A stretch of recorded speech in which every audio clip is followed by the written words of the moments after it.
C'est dans les collines de ce pays magnifique que se situe le petit séminaire de Buta, une localité située au sud du Burundi, dans la province de Bururi. C'est là que le 30 avril 1997, 40 séminaristes, Hutus et Tutsis, n'ayant pas voulu se séparer, vont mourir sous les coups d'une violence aveugle. Personnellement, je n'aurais jamais pensé que nous serions attaqués un jour, vu que nous habitions une région paisible où il n'y avait jamais eu la guerre. Et je me disais, jamais on nous attaquera ici au séminaire de Buta. Et voilà qu'un jour, le 29 avril, nous entendons des coups de feu à 20 km d'ici. Les assaillants venaient de monter vers nous à partir de la plaine. Et ce jour-là, j'ai eu peur, les enfants aussi. Je suis allé chercher des secours, mais je ne les ai pas trouvés. Mais le soir, j'ai vu des militaires arriver et moi-même, je suis allé au camp militaire pour chercher d'autres militaires. Et le soir, après avoir vu beaucoup de camions militaires circuler dans la région, je me suis dit, nous serons protégés. Je suis rentré. Les assaillants sont montés par ces deux escaliers. Ceux qui étaient plus nombreux sont allés de ce côté vers le dortoir des grands et un petit nombre est allé plutôt de l'autre côté vers le dortoir des jeunes. Arrivé ici, un encadreur qui dormait ici a ouvert la porte pour venir voir ce qui se passait. Il s'est retrouvé nez à nez avec deux assaillants. Ils ont essayé de garder la porte ouverte, mais je l'ai refermée tout de suite et j'ai fait marche arrière. Cela m'a fait énormément souffrir parce que j'entendais les jeunes crier, agoniser. On était en train de les tuer. Mon premier réflexe fut de me cacher.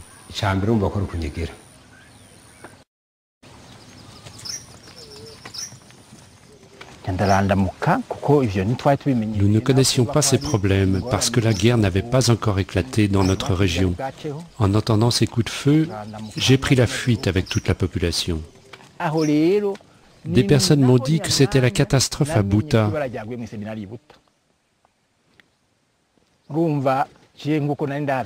Comme j'avais mon fils pacifique là-bas, je leur ai demandé « Mais comment ça s'est passé ?» Ils m'ont dit qu'au moment où il y avait des coups de feu, c'était le moment où on était en train de tuer les enfants séminaristes. À ce moment-là, j'ai senti que je perdais pied. Je ne savais plus où aller. Je ne pouvais plus parler.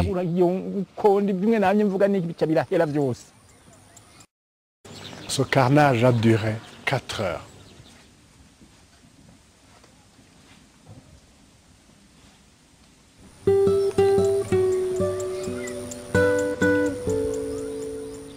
Carter, est-ce qu'aujourd'hui tu as pardonné? Moi, j'ai pardonné à ces assaillants. J'ai pardonné. D'ailleurs, depuis qu'ils nous fusillaient, moi, je n'avais pas de rancune envers eux. Alors, je ne sais pas, c'est peut-être un miracle pour moi. Je n'ai jamais eu de rancune envers eux. Vraiment, sincèrement. Ils ont voulu nous diviser, mais nous sommes restés unis. J'ai vu la main de Dieu qui est sur moi. Et même pour ceux qui sont morts, la main de Dieu était sur eux, mais la présence de Dieu se remarque dans de telles situations, des situations difficiles, des situations de guerre, des situations de détresse. J'ai vu que Dieu m'aime. Dans ce dortoir, ils sont venus, ils ont commencé à fusiller. Nous étions sous les lits. J'avais un ami qui était à côté de moi, il a dit « Attention, nous allons mourir dans quelques instants ». Et en ce moment, on commençait à faire des prières. Notre Père qui est aux cieux, avec des prières d'autres intentions, nous mettions dans les mains du Seigneur. Un assaillant arrête ses copains et leur dit « Cessez de tirer, ne tuons pas les nôtres ». Il a commencé à donner des ordres aux élèves. Vous sortez maintenant de sous les lits en ordre rangé, les Hutus d'un côté, les Tutsis de l'autre. Les élèves se sont tus, personne n'a bougé. Moi, à ce moment-là, j'étais sous un lit avec un collègue. Quand il a prononcé ce mot de nous séparer, nous nous sommes donné la main avec celui avec lequel on était ensemble sous le lit. On s'est serré très fort. Je ne sais pas, c'était un réflexe. Et puis, un de ces malfaiteurs, il a repris pour la deuxième fois. Les Hutus ici, les Tutsis ici, personne n'a exécuté cet ordre. Nous sommes restés là. Il a repris pour la troisième fois. Il a vu que personne n'est sorti. Et puis, il a dit, puisque vous ne voulez pas quitter là, nous allons amener les machettes, nous allons vous couper en deux. Et puis, après cette parole, nous sommes sortis tous en masse. Nous sommes sortis en masse, mais nous ne sommes pas divisés. Certains priaient le rosaire, d'autres encore comme Gédéon. C'est lui que j'ai contemplé le plus à côté de moi. Il a dit, pardonne-leur Seigneur, ils ne savent pas ce qu'ils font. Je le répéta 3 fois. Là encore, il m'a fixé les yeux, dans les yeux, il m'a dit, Nicolas, au revoir, sois à ma place. En Kirundi, on dit, la parole que je n'ai pas encore comprise jusqu'actuellement.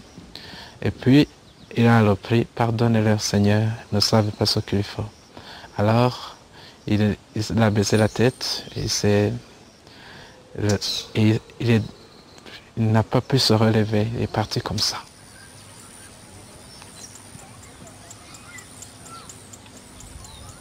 Ça a été une leçon de pardon.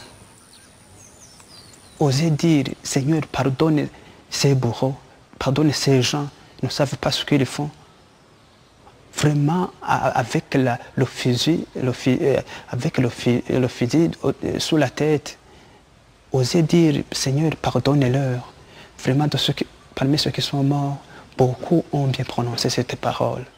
Et nous autres qui avons eu la chance de ne pas succomber ce jour-là, nous avons prononcé cette parole, une parole de pardon. Même actuellement, je pense que j'ai pardonné. J'ai pardonné ce jour, mais aussi à l'état actuel, je pardonne ceux qui nous ont fait ce mal. Même si on m'a mené, ceux qui nous ont fait ça, en tout cas, je lui tendrai la main, je lui dirai, je t'ai pardonné.